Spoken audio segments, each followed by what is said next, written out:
नमस्कार मेरे प्रिय भारतवासियों, जय हिंद। दोस्तों, मैं अभिनव कपूर आज आप सबसे जिस टॉपिक पे बात करना चाहता हूँ वो ये है कि किस तरह डिजिटल इंडिया स्कीम, इनिशिएटिव और पॉलिसी ने डिजिटल इंफ्रास्ट्रक्चर को मजबूत करा है। जब हम बात करते हैं भारत के डिजिटल इंफ्रास्ट्रक्चर की,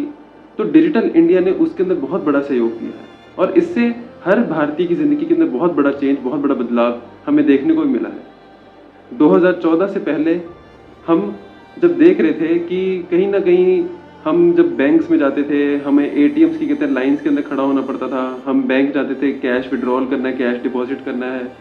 हमें कहीं न कहीं बिल पेमेंट्स करनी है, चाहे इलेक्ट्रिसिटी है, चाहे वाटर बिल्स हैं, किसी भी महीने के बिल्स होते थे।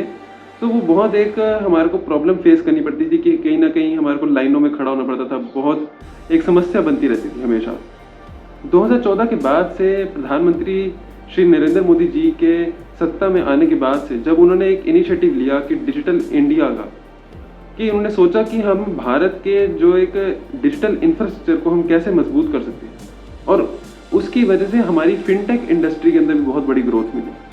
आज हम देखते हैं कि भारत की फिनटेक इंडस्ट्री के अंदर बहुत सारे स्टार्टअप हमें देखने को मिले कि जिसने डिजिटल इंडिया को बहुत बड़ी मजबूती दी है।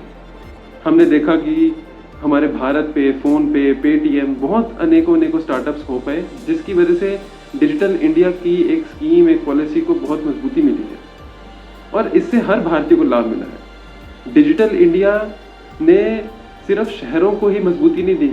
भारत के हर गांव तक भी मजबूती दी है। आज एक हम जब देखते हैं कि एक आम दुकानदार भी, अगर हम बात करते हैं लोकल शॉपकीपर्स की भी, हम बात करते हैं स्ट्रीट साइड वेंडर्स की भी, आप कहीं पे भी जाएं, हर एक के पास आज डिजिटल इंडिया की वजह से एक क्यूआर कोड है, जिसकी वजह से वो स्कैन करने में हर एक इंसान कहीं ना कहीं डिजिटल पेमेंट्स को एक्सेप्ट भी कर रहा है, डिजिटल पेमेंट्स को हम कहते हैं कर भी पा रहे हैं। और ये बहुत ही अच्छी बात है कि हमारे देश के अंदर सिर्फ जो एक मिडिल क्लास या बहुत सारी कहते हैं सिर्फ सामान्य वर्गों को ही इसका लाभ नहीं मिल पाया है, पर कहीं ना कहीं जो लोअर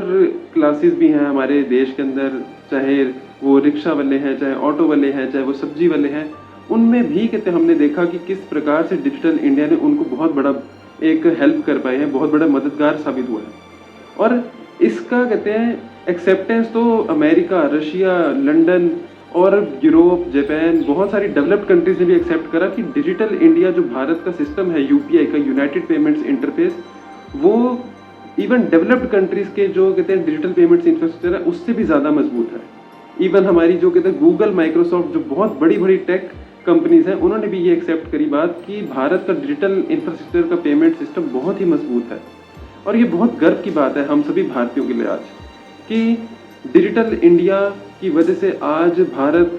4th डिजिटल रेवोल्यूशन की स्टेज के अंदर चल रहा है। और आज हम देखते हैं 5G टेक्नोलॉजी की वजह से कितना सब कुछ कहते हैं पॉसिबल हो पा रहा है। आज पेमेंट्स को कहते हैं एक्सेप्ट करना, पेमेंट्स को कहीं ना कहीं ट्रांसफ़र करना, चाहे हम कहते हैं नेट बैंकिंग की बात करें, चाहे कहते हैं हम अपने पेमेंट्स कहते हैं बिल पेमेंट्स करना, चाहे इलेक्ट्रिसिटी बिल्स हैं, चाहे हमारे वाटर बिल्स हैं, चाहे हम कहते हैं ऑनलाइन ट्रांजेक्शन्स करनी है हमें, वो बहुत फास्ट हो चुका है। और ये मतलब भारत की कहते हैं जो एक भारत जो बढ़ता हुआ देश है, भारत जो एक डेवलपिंग इकॉनमी है, उसको बहुत बड़ा बूस्ट दे रही है डिजिटल इंफ्रास्ट्रक्चर की स्कीम। तो डिजिटल इंडिया की वजह से भारत को बहुत बड़ा मतलब फ़ायदा मिला है, बहुत बड़ा बूस्ट मिला है, और ये हम सभी भारतीयों के लिए गर्व की बात है और हमें हमेशा ही इस तरीके से गर्व अपने भारत पे हमेशा करते रहना चाहिए। धन्यवाद।